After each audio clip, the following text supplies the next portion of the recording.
Good morning. Welcome back to the Red Mic. Thanks for being here and happy Friday. We made it. These Red Mic messages are leadership and life lessons picked up from 25 years as a public servant, 16 years as a youth football coach and scouting volunteer, and 10 years as a mediocre athlete with far more heart than actual physical ability.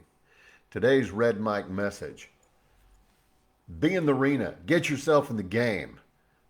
What's holding you back? Get started. Enough of that for now, right? Okay. Doesn't matter if it's leadership or life, there's going to be critics.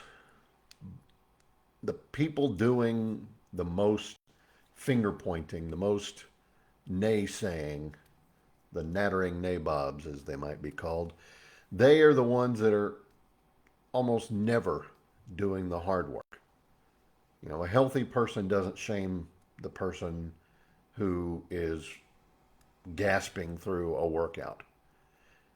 You see the big, really overweight person working out. Some people might look down on them. You know what? They're doing it. They're not on the couch. They're putting in the hard work. It starts with the first step. You start by starting, right? A millionaire isn't going to mock somebody making their first dollar or pitching a side hustle. That's my biggest problem with the show Shark Tank. You know, these people have had the guts to put their lives and their capital and everything on the line, and then usually Kevin is the one who's the biggest jerk to them. Just stop. And if you're a seasoned writer, you don't make fun of that rookie's first draft.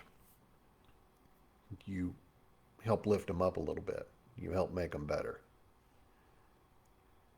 The people who aren't in the game are the people who do all of those things. One of my all-time favorite quotes, I'm not going to do the entire thing, although if I did the entire thing, I would still love every word of it, came from President Theodore Roosevelt.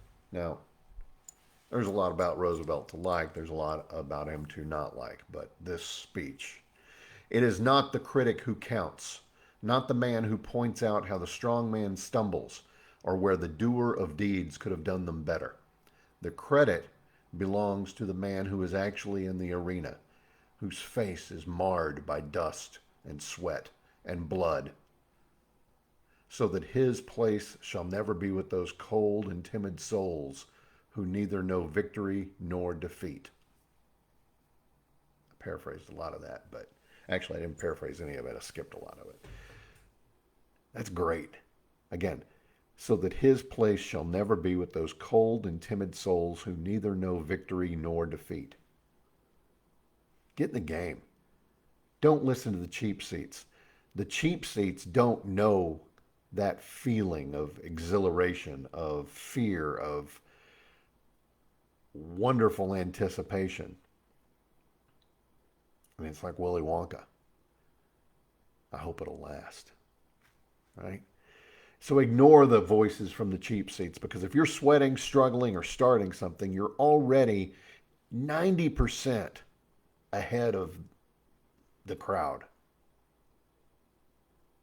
It's amazing how many people don't do it. They don't put in the work. They don't do the hard stuff.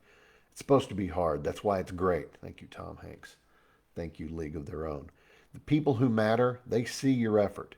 They remember what it took when they were starting out, and they don't boo. They help you build. Even if it's just an encouraging word along the way. So go ahead, wobble through that first workout. Launch that clunky prototype. I mean, the first Apple was made out of wood, for goodness sakes. Post that imperfect blog. Get yourself into the arena, because the only voices worth listening to are the ones that come with dirt under their fingernails and scars on their fingers. Get in the game. Take that first step. Know the difference between victory and defeat. That's today's Red Mic message. I hope you found it interesting or helpful. I hope you'll give me a like, a follow, and a share. I hope you have a great weekend too. Don't forget, as always, life is short. Drink the bourbon. I'll see you Monday.